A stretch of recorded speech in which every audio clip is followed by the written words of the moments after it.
Hello guys, नमस्कार। कैसे हैं आप लोग। तो इस समय जो मेरे सामने इलेक्ट्रिक स्कूटर खड़ा है, ये हीरो कंपनी का विडा VX2 प्लस खड़ा है। तो मैं आपको ना इसमें मेरे ना 8 महीने हो गए इस स्कूटर को लिए हुए। 8 महीने हो गए। तो मैं आपको अपना ना एक्सपीरियंस शेयर करना चाहता हूँ कि क्या मुझे बुरा लगा और कहाँ कहाँ मैं डिसअपॉइंट हुआ इस स्कूटर से और कहाँ कहाँ मुझे अच्छा लगा ये स्कूटर। ये देख लो, काफ़ी कलर ऑप्शन में आता है। और जब नया नया निकला था ये अप्रैल मंथ में, तो मैंने तभी ले लिया था। और आई थिंक मेरे शहर में ये मेरा पहला ही स्कूटर था। ये देखो, कुछ इस टाइप का इसका मीटर कंसोल होता है। और राइडिंग एक्सपीरियंस भी मैं इस वीडियो के माध्यम से थोड़ा बहुत चलाकर आपको बताऊंगा। सस्पेंशन वगैरह और इनिशियल पिकअप जो है इसका कौन से मोड पे कैसा होता है, वो सब कुछ बताने वाला हूँ। तो वीडियो में लास्ट तक ज़रूर बने रहे। और कितना किलोमीटर चला लिया वो भी दिखाऊंगा। तो ऑलमोस्ट मुझे 7वां महीना चल रहा है। ठीक है, तो साइड स्टैंड हटाकर ही ये चालू होता है। तो देख लीजिए, इस समय मैंने इसको कितना चला लिया, 5234 किलोमीटर चला लिया। इसमें 3 मोड्स हैं। इस समय इको मोड्स पे लगा हुआ है और 50% बैटरी पे 57% बैटरी पे 50 की रेंज दिखा रहा है। तो इस समय तो ये गलत ही रेंज दिखा रहा है। इसको मैं फिर से ऑन ऑफ करके दिखाता हूँ तो बिल्कुल ठीक रेंज दिखाएगा। देखिए, ये थोड़ा सा ग्लिच है। ये चीज़ मुझे थोड़ी सी नेगेटिव लगी इसकी, कि कभी कभी बैटरी फुल चार्ज होती है और रेंज कम दिखाता है। तो ये मुझे कहीं ना कहीं इसका नेगेटिव पॉइंट लगा। तो नेगेटिव देखिए, अब सही आ गया। 57% बैटरी में 57 की रेंज दिखा रहा है। तो ये कहीं ना कहीं मुझे एक छोटा सा ग्लिच लगा इसमें। दूसरा जो नेगेटिव पॉइंट मुझे इसमें इस स्कूटर में लगा, वो जब से मैंने स्कूटर लिया है अभी तक इसका ब्लूटूथ वाला जो फीचर है, कनेक्टिंग फीचर, ऐप से जो कनेक्ट हो जाता है। मैंने कितनी बार कस्टमर केयर पे कॉल कर लिया और मैं पर्सनली भी काफ़ी वीडियो बना चुका हूँ, कोई फ़ायदा नहीं। मतलब मेरे बाद जो खरीदे गए स्कूटर उनका कनेक्ट हो रहा है। जो वो जियो फेंसिंग लग जाती है, मोबाइल से ही ऑफ़ कर सकता है, हो सकता है काफ़ी फंक्शंस हैं। आधा कनेक्ट होता है ब्लूटूथ से, आधे में मतलब बोल सकते हैं मेरा 50% ब्लूटूथ से कनेक्ट होता है, 50% नहीं होता है। मैं क्या क्या फ़ीचर्स यूज़ कर सकता हूँ ब्लूटूथ से कनेक्ट होने के बाद। मैं म्यूज़िक कंट्रोल कर सकता हूँ और मोबाइल से म्यूज़िक कंट्रोल, अगर मेरी कोई कॉल आती है तो मैं कॉल उठा भी सकता हूँ स्कूटर के माध्यम से। बाकी और कुछ नहीं कर सकता, मतलब ऐप के द्वारा जो फंक्शंस है ना ऐप में, वो नहीं कर सकता। बाकी मेरे ऐप में सर्विस जब हो जाती है वो भी चढ़ जाता है, मेरा लाइसेंस भी और RC वगैरह सब सेव हो जाती है। और इमरजेंसी का बटन वाला भी फंक्शन मेरा अभी तक ऑन नहीं हुआ है। तो कहीं ना कहीं मुझे जब कस्टमर को ये मतलब जब स्कूटर निकाला था तो हीरो को ना इन सारी चीज़ों पे पहले से वर्क करना था। भाई, पैसा खर्च कर रहा है इंसान, तो ये सारी चीज़ें को देखना चाहिए था। अच्छा, इसमें सबसे ख़ास बात ये लगती है इस स्कूटर में लोगों के द्वारा इसको इसलिए पसंद किया जाता है कि ये स्कूटर का जो शेप है वो आपको ना एक पेट्रोल के स्कूटर की तरह लगता है। आपको लगता ही नहीं है कि इलेक्ट्रिक स्कूटर है। और इसका परफॉर्मेंस इतना ही अच्छा है कि अगर कोई पहली बार भी इस स्कूटर को चला लेगा तो ये स्कूटर उसको दीवाना बना देगा। ठीक है, अब कैसे दीवाना कैसे बनाएगा, क्योंकि इसके अंदर साइड माउंटेड PSM मोटर देखने को मिलती है जो साइड माउंटेड है। इसका पिकअप इतना शानदार और जानदार होता है। देखिए, ये मोटर है इसकी। सस्पेंशन साइड वाला है, सस्पेंशन से आपको कोई शिकायत नहीं मिलेगी। बढ़िया सस्पेंशन है गाड़ी के। ठीक है, और कंपनी ने जब निकाला तो एक्सेसरीज़ बड़ी मुश्किल से, काफ़ी समय बाद एक्सेसरीज़ मिली। खैर, अब तो मार्केट में एक्सेसरीज़ आ गई है, आप एक्सेसरीज लगवा सकते हो। अच्छा, इसका जो गो वेरिएंट है उसमें आपको हैंड ब्रेक देखने को मिलेगा। इस वाले वेरिएंट में आपको हैंड ब्रेक देखने को नहीं मिलेगा। क्यों नहीं मिलेगा पता नहीं, क्यों नहीं दिया। इसमें हज़ार्ड ऑप्शन देखने को मिल जाता है। देखिए, चारों इंडिकेटर एक साथ जलते हैं।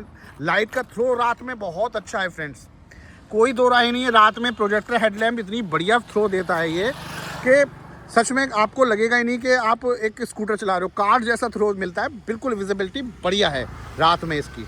तो ये प्लस पॉइंट, ऐसा नहीं है सारे नेगेटिव पॉइंट है, प्लस पॉइंट भी है।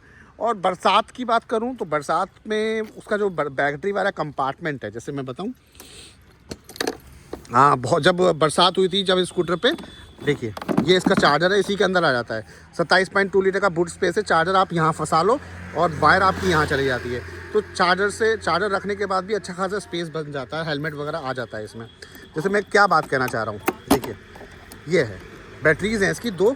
तो जब बैटरी को आप निकाल के भी चार्ज कर सकते हो, ठीक है, यहाँ से भी चार्ज कर सकते हो, पावर वाला भी आगे की तरफ चार्ज है, 3 माध्यम से चार्ज कर सकते हो। तो मैं ये कह रहा था कि अंदर की तरफ यहाँ पानी भर जाता है। देखिए थोड़ा, ये देखिए थोड़ा सा गीला गीला दिख रहा है। तो ये कहीं ना कहीं मुझे एक पॉइंट डिसएडवांटेज लगा कि भाई कंपनी को इस पर भी काम करना चाहिए।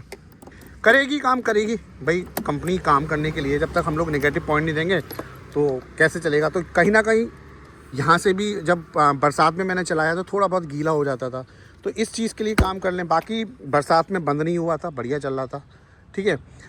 और इसमें 3 मोड्स देखने को मिल जाते हैं। इको पे ये आपकी रेंज 100 की देता है फुल चार्ज होने के बाद। राइड मोड पे ये रेंज देता है आपकी 75 की, और आपकी स्पोर्ट मोड पे ये रेंज देता है 65 की, ठीक है। स्पीड जो है इसकी, टॉप स्पीड जो है स्कूटर की 80 तक चला जाता है, ठीक है। 80 जाता है स्पोर्ट्स मोड पे, और राइड मोड पे ये 75 तक ले जाता है, 75 या 65 तक, 75 नहीं 65 तक जाता है। और फिर इसका इको मोड है जो कि 45 की टॉप स्पीड रहती है इसकी। 45 पे आप आराम से चलाओ। छोटा सा ग्लव बॉक्स, चार्जिंग सॉकेट भी देखने को मिलता है। रेयर से प्रोफाइल भी काफ़ी ज़बरदस्त है। सीट की कंफर्टेबिलिटी की बात करूं तो सीट स्कूटर की बहुत ही कंफर्टेबल है, बहुत आरामदायक सीट है, आपको थकन का अनुभव होगा नहीं, ये प्लस पॉइंट है। अच्छा, इसमें मैंने मिडिल स्टैंड नहीं लगवाया है, मिडिल स्टैंड आ गया है मार्केट में, जो आपका बीच में स्टैंड वाला होता है वो। और ये आपके फुट रेस्ट हो गए, बंद कर लो आराम से। अब मैं इसको ना चला कर दिखाता हूँ। देखिए मैं स्कूटर पे बैठ गया हूँ और ये मैंने चाबी ऑन कर ली। कैसे ऑन होता है, सिंपली ऑन होता है ये मोड्स, और बैक बटन भी इसमें, आप बैक भी कर सकते हो स्कूटर को, ठीक है। अब इसको मैंने ऑन कर दिया, ठीक है, इको मोड पे ऑन कर लिया। अब देखो, ये देखो 58% बैटरी है, ठीक है, यहाँ से समझोगे आप 58% बैटरी और 57 की रेंज दिखा रहा है। तो ये आप ऐसे करके, पिकअप बहुत शानदार है स्कूटर का। मुझे स्कूटर के पिकअप से कोई अभी तक शिकायत लगी नहीं, पिकअप बहुत शानदार है इसका, देख सकते हैं। ये मोटर में एक जो आपकी बैटरी वाले रिक्शा चलते हैं, जैसे मेरे सामने आ रहा है बैटरी वाला रिक्शा, ये आ रहा है, देखिए आप देखिए ध्यान से, ये रिक्शा है बैटरी वाला। जैसे इसकी मोटर आवाज़ करती है वैसे इसकी मोटर आवाज़ करती है। तो और हाँ, इसके साइड में आपको SOS बटन और जॉयस्टिक मिल जाती है इसके मीटर कंसोल को ऑपरेट करने के लिए।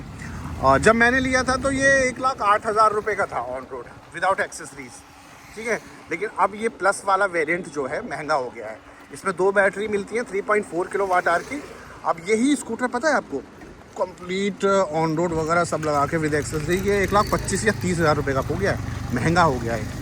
तो हीरो को यार इतनी जल्दी महंगा नहीं करना चाहिए था, मार्केट फैला देनी चाहिए थी पूरी, तब कर देते। फिर इसका हाँ, फिर उसी के मतलब कंपैरिजन में इसका गो वेरिएंट निकाल दिया। गो में थोड़े बहुत फीचर्स कम है, जैसे डिस्क ब्रेक देखने को नहीं मिलेगा, और मीटर कंसोल थोड़ा सा दूसरा टाइप का देखने को मिलता है। तो वो कहीं ना कहीं इन्होंने माइनस पॉइंट खेला है कंपनी ने। तो प्लस वाला वेरिएंट और गो वाले वेरिएंट में बस थोड़ा सा ही फ़र्क है। तो लोग अब गो को ख़रीद रहे हैं, प्लस को ना ख़रीद के। भाई वो ही मोटर मिल जाती है, बस गो में मोड्स आपका पावर वाला नहीं मिलेगा। जैसे ये मैंने इको से राइट पे कर दिया तो इस पर एकदम एक सा उठेगा, और स्पोर्ट्स पे तो एकदम से घोड़ा बन जाता है, सच में एकदम से घोड़ा बन जाता है। इसलिए मैं इको ही चलाता हूँ। इको पर रेंज भी अच्छा देता है और पिकअप भी अच्छा खासा होता है। ऐसा नहीं होता है कि पिकअप बहुत कम हो जाता है, ठीक है। ये देखिए, और झटके, जैसे ये झटके से निकली, मुझे फील ही नहीं हुए झटके यार, बहुत अच्छा परफॉर्मेंस है। 2-4 पॉइंट नेगेटिव है, ठीक है, वो भैया होता है। अब इसकी एक्सटेंडेड वारंटी थी, मुझे 3 साल की मिली थी बैटरी की, अब मैंने 2 साल की और बढ़वा ली। अभी मैंने जनवरी में वीडियो बना रहा हूँ इस समय, और मैंने शायद जनवरी में ही बढ़वाई है। 6 महीने के अंदर अंदर बढ़वा लेनी चाहिए ना। तो 4400 रुपये की बढ़ी मेरी, 4400 रुपये की मेरी, अब 2 साल और बढ़ गई है। तो मैं 5 साल तक निपट गया। 5 साल तक आपका बैटरी से अब मेरी टेंशन ख़त्म हो गई, ठीक है। 1 साल तक की चार्जर की आती है, बाकी तो बढ़िया चल रहा है। तो बाकी मार्केट में और भी हैं, आपका TVS का है, बजाज ने अभी हाल ही में लॉन्च किया है, वो कॉम्पैक्ट स्कूटर है, चेतक है और एथर है। तो कहीं ना कहीं मुझे बजट के हिसाब से, पिकअप और बैटरी की परफॉर्मेंस के हिसाब से बढ़िया लगा।